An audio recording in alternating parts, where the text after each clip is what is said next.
Hello everyone, welcome to another lecture for drug delivery engineering and principles. Just a quick recap of what we learned in the last class. So, we are talking about protein adsorption. Why we are doing this is because we want to understand what happens when we put any foreign material in the body or in contact with any sort of body fluid. So, the first thing it comes in contact is, let us say if this is my body that I am putting in, and the first thing is going to come in contact with, of course, the fluid, and the major part of the fluid is in our body is essentially nothing but water. And then the next major component is proteins. So, all those proteins that are present in our fluids will start to interact with this particular surface, and then depending on how the surface is, whether it is hydrophobic or hydrophilic, these proteins will then tend to adsorb on different areas and in different conformation on this surface. And only then the cells which are again in the vicinity will come in and they will start interacting with the surface through these adsorbed proteins. So, the cells actually do not really see the surface very well. What they see is actually the adsorbed protein layer through which they will start interacting. So, that is why it becomes very important, because whatever the cell is seeing is actually nothing but the adsorbed protein. So, we need to study what actually this adsorbed protein is and how can it be modulated to get the desired function. And so, then we had talked about in the process of understanding what protein adsorption is, first is what is surface. So, what defines a surface, how do we know that it is a surface, it is an interface between whatever the two medium has been presented to it. We talked about what are surfactants. So, again what are surfactants? Surfactants are nothing but molecules that have both hydrophilic and hydrophobic domains, and they can phase separate out hydrophilic and hydrophobic domains, and essentially let us say if I say this is oil, this is water, then these surfactants will essentially line up this interface with the hydrophobic domain going towards the oil phase and the hydrophilic domain going towards the water phase. And so, again this becomes important, because what we are saying is proteins are mild surfactants, because they contain several amino acids. About nearly all proteins with large structures will have about 20 amino acids, all 20 amino acids, and then these 20 amino acids, some are hydrophilic, some are hydrophobic. Even within the structure of the amino acid there are hydrophilic and hydrophobic domains, and because of that these proteins act as mild surfactants, and their structure will change depending on what medium they are. So, if they find any hydrophobic domains or hydrophobic surfaces, what will happen is the hydrophobic domains will start to come out and interact with those hydrophobic surfaces. So, that is why we studied surfactants. Then we talked about protein folding, which is again a very related thing. So, in natural process, let us say if we are talking about in cells, which is essentially nothing but an aqueous media, this protein folding will be in such a way that let us say if this is my folded protein. So, it will be in such a way that all these external domains will be hydrophilic, and the reason for that is because these external domains will have to interact with the water that is present in the surrounding. So, they like to interact with the water. So, that is why all these hydrophilic domains will come outside, and then all this inner domain will be hydrophobic. And again the same reason that these domains do not really want to interact with the water that is present outside. So, they want to bury themselves and prevent any sort of interaction happening with the water outside. So, that is why protein folding becomes important, because now what we are saying is when this particular proteins now suddenly start seeing a hydrophobic surface, these domains will tend to come out and then these domains will tend to go away, and that is why the protein folding will change. So, that is why we studied protein folding. Just in very brief terms, I mean protein folding itself is a very complex phenomena and a whole course can be designed on it, but what we talked about is just some general concepts of the way these proteins are going to fold. Okay. So, having done all that and having established that these surfaces can modulate the protein folding and protein adsorption, another concept that is now being used in the field quite a lot is the pre-adsorption of these proteins to surfaces. And why would you need to do that? So, let us say if I have a surface and I want this surface to signal the cell in a certain way, right. So, I mean if I have a cell that is going to interact with it and I want this particular surface to interact with the cell ligand, let us say that ligand is X. So, for that to happen I want to make sure that whatever protein gets coated on the surface has some affinity for this ligand X or this receptor X.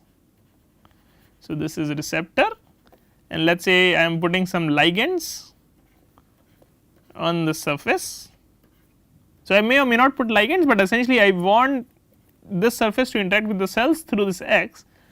So, one of the strategies used for that is to pre-adsorb proteins that we know is going to interact with this receptor X, and that is one way that I can control the signaling that is going to happen through the surface.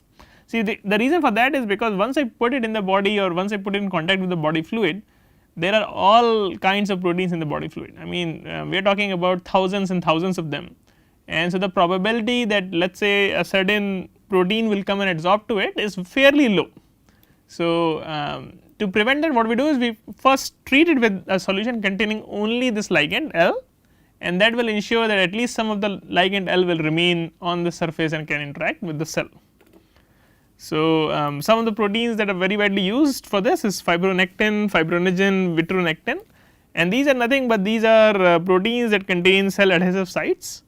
And so, if I incubate my biomaterial with these proteins for some time, what will happen is these proteins will then coat the surface completely, and then I can put this implant with cells or in the body, and these proteins may still come off, and we are going to talk about this in next few slides, but it increases the probability that one of these proteins will now start interacting with this cell receptor X and give the signaling that I want this surface to give. So, whereas the pre-adsorbing with a non-cell adhesive can also be used. So, let us say if I want to put an implant which I do not really want to interact with the cell, let us say I have a implant that is carrying a drug D, and all I want to do from this implant is for it to release the drug constantly and not have any sort of unknown proteins coming and adsorbing, making a layer, causing this diffusion of the drug to be difficult from this implant. So, we know that proteins will adsorb to it, we can't avoid it. So, why not let us just adsorb something that does not interact with cells. So, let us say if I directly implant it, what will happen, all kind of random proteins will come and essentially adsorb on the surface, and once they do that I am not sure that what will the signal to the cell, whether they cause a massive cell layer to form on the surface, right, and then that can again lead to cascade of events that can interact with another cell and make a big layer. So, that is the last thing I want if I want the drug D to release in the system, because now what is happening is not only the drug has to diffuse out from my matrix, but now it has to diffuse through this protein layer and through multiple cell layers, which is going to be very challenging and it is something that I can't control, right, because I initially designed this let us say to release x milligram per minute or something, but now once this sort of cell layer and protein layer has been formed, I do not know whether it is going to release x milligram per minute, maybe it is going to come down to x by 2, maybe it is going to come down to x by 4.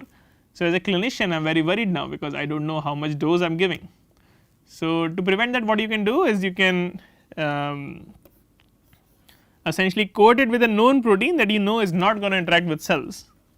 So, even though you do have a protein layer now, what you do is you prevent the cells from coming in and adsorbing on it.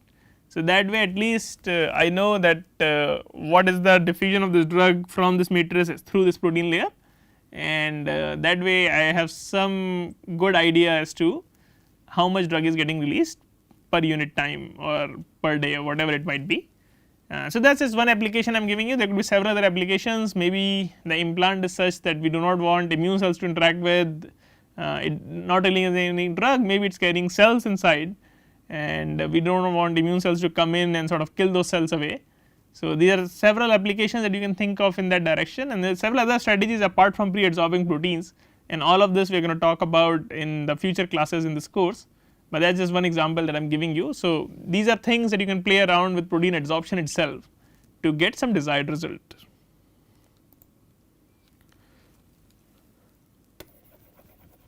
And then next thing is that they often used to define the material signaling in vivo as well. So, you can prevent non-specific protein adsorption, right. So, one thing is to prevent the cell, and then another thing is to prevent any kind of protein to adsorb on it. So, let us say if some enzymes adsorb to my surfaces and they start degrading these surfaces, or they start degrading the drug itself. So, again you can control that by pre-adsorbing certain proteins, and that can somewhat either delay or at least completely abrogate any of this process from happening. Okay. So, let us talk about some kinetics of protein adsorption. So, I initially said in the introduction of this class that the first thing that the implant is going to interact with is water, because that is the most abundant fluid around, and then the next is going to be proteins, and the cells are going to interact through that protein.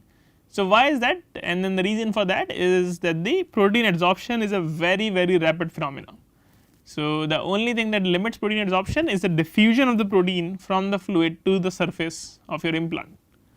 So, so what essentially that means is, if I am putting an implant and I am looking at the implant after a few seconds or few minutes, that implant at this point I believe will be completely coated with your proteins that are present in the surrounding media. So, let us say if this is your surrounding media, you have proteins. The only limitation of protein adsorption is essentially the diffusion of this protein to reach the surface. Once it reaches the surface, we are talking about less than milliseconds for these proteins to adsorb onto the surface. And then what will happen is once proteins have come and adsorbed the initial layer of the protein, then let us say another protein is now trying to come. This protein has no space. So, to directly interact with this particular surface, it can start interacting with the proteins that are coated on the surface, because these proteins may also have some domains which are now getting exposed, which were not earlier present. But then this particular protein which is arriving late, or the slower phase, will have to either remove these proteins from the surface, or will not be able to interact with the surface directly, and will have to interact with the already coated layer. So, they will find the empty slot, maybe these proteins are large and there is a small protein that can sort of diffuse in to these empty slots. So, those will be able to go in, but then eventually all of the surface will be covered fairly rapidly, and it will be very difficult for any further protein to come and interact with it. So, then there are several models that are being used to sort of study this protein adsorption. So, one is a monolayer model, which is a fairly simple model, and what it is, it assumes that the protein adsorption is limited to a monolayer. So, what it is saying is, let us say if I have a surface, okay. So, what this monolayer model assumes is, let us say if there are proteins in the vicinity, these proteins will adsorb onto the surface,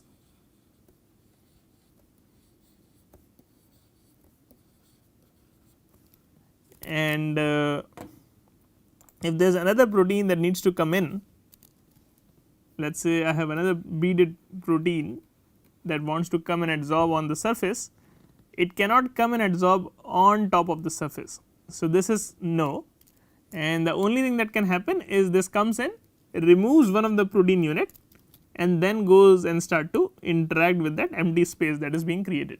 So, that is a simple monolayer model. And if you go by this, what you are saying essentially saying is, you have let us say a certain protein concentration that is being adsorbed. So, as you increase the protein concentration, the amount of protein adsorbed is going to increase, and we will come and discuss as to why this will increase and why this will not be constant.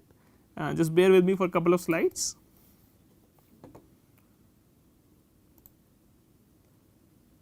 Then there is another concept, which is hard and soft proteins.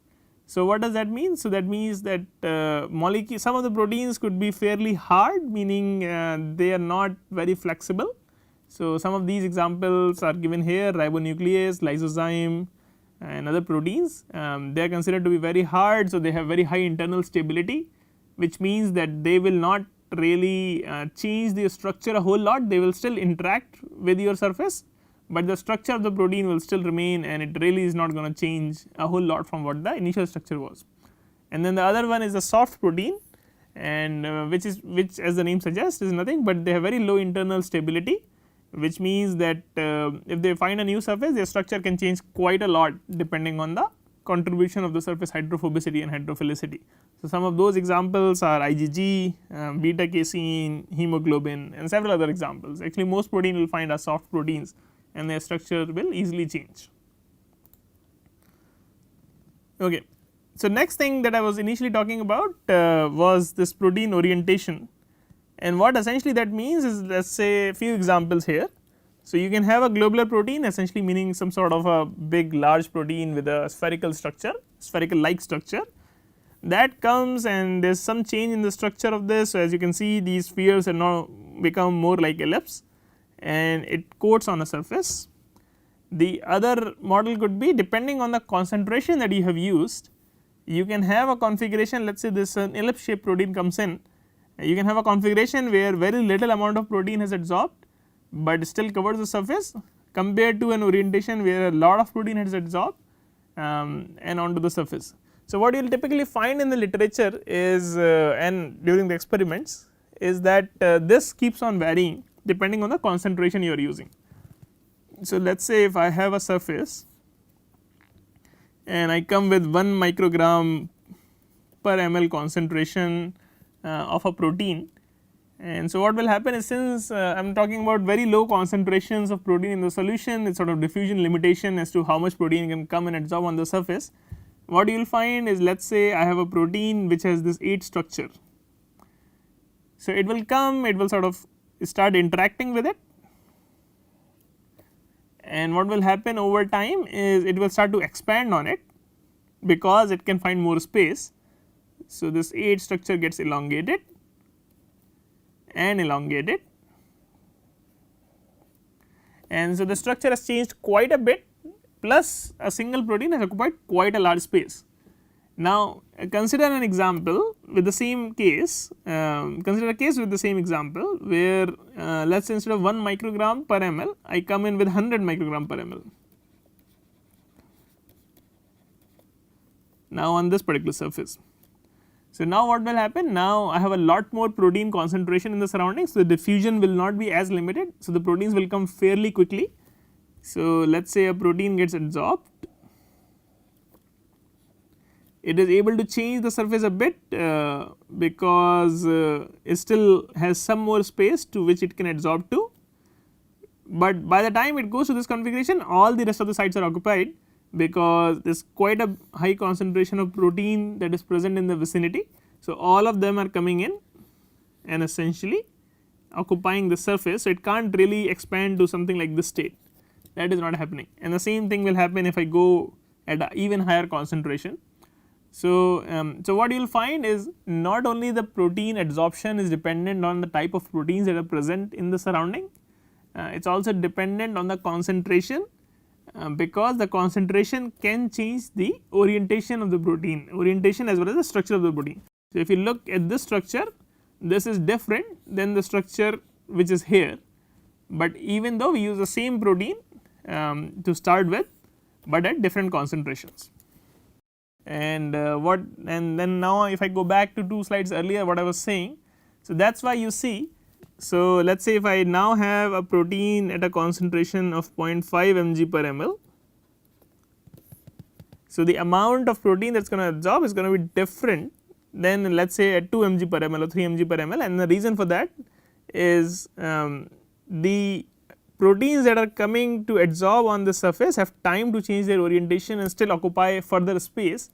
So, you will have a scenario where what you will get is essentially at lower concentrations you have quite a bit of protein on a surface, whereas at a higher quite a little protein on a surface, whereas at a higher concentration you may have quite a bit of protein that is getting adsorbed because there is enough protein in the vicinity and there is not enough time for the protein to change its orientation. So that is why you see a curve like this, even though it is the same protein fibrinogen that was given to the surface, but depending on the initial concentration you get this sort of increase, and then once you reach a saturating concentration where diffusion is no longer a limitation, there is enough molecules in the vicinity that will completely saturate the surface, then it does not matter. So in this particular case this is shown to be more at around 2 mg per ml. It is going to be different for each protein that you are handling with, but all proteins will typically show a structure like this, and this of course is a assumption with a monolayer model, and we will talk about other models as well in this case. Okay. So what about the effect of wettability?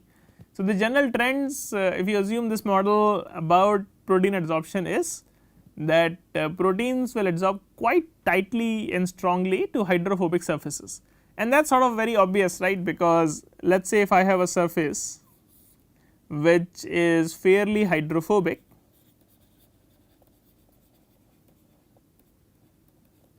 then the proteins can change their structure quite a bit on this, and their hydrophobic domains will start.